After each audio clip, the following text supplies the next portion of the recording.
Also from the Executive Intelligence Review, we have Bill Jones, who is going to talk to us from Washington.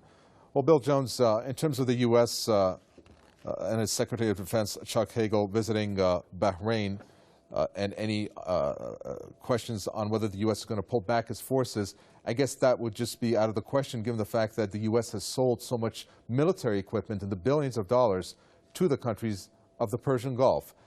But is this a possibility that perhaps in the future the U.S. would do something to that effect, given the fact that both the U.S. and Iran have had this rapprochement amongst themselves? Well, anything is possible, depending on how things go on the diplomatic track. The U.S. Hagel has two goals, I think, in the Middle East with these the statements. One is, of course, to assure our so-called allies, including Saudi Arabia, who have accepted the fact of the steps forward in U.S.-Iran relations, but are not terribly happy about it, and are doing other things probably to try to undermine it. So he wants to send a signal to them to assure them that the United States is not going away, and also perhaps also to prevent them from taking any unilateral measures that they would take in terms of their buildup or even military action if they felt the United States was on its way out. Secondly, however, it also wants to send a message to Iran that the initial phases of the negotiations are moving forward, but it has not reached a point where the United States feels that a much smaller force than what is available at this point would be needed, and therefore they would be able to draw back on that. That might come, but that's not. We're not there yet. And I made a reference there, Bill Jones, to the high figures of the sales that U.S. Actually has sold to some of these countries in the Persian Gulf.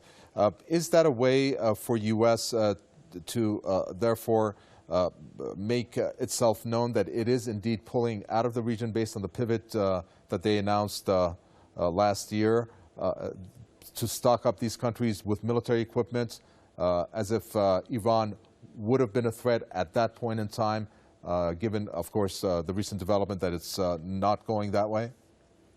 Well, that certainly is an indication. Is one of the aspects of the arms sales. They could very well be creating something of a Frankenstein monster, since they don't really control entirely the policies of these nations, and they may do something with the help of the United States arms that the United States would not be in favor of.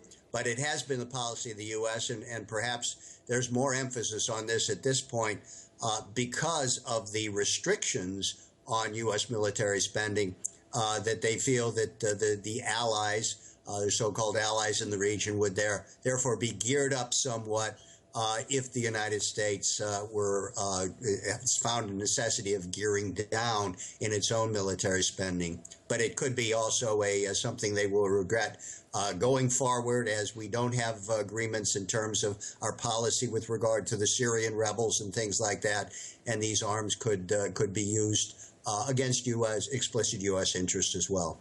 Thank you very much for that. Bill Jones, Executive Intelligence Review there from Washington.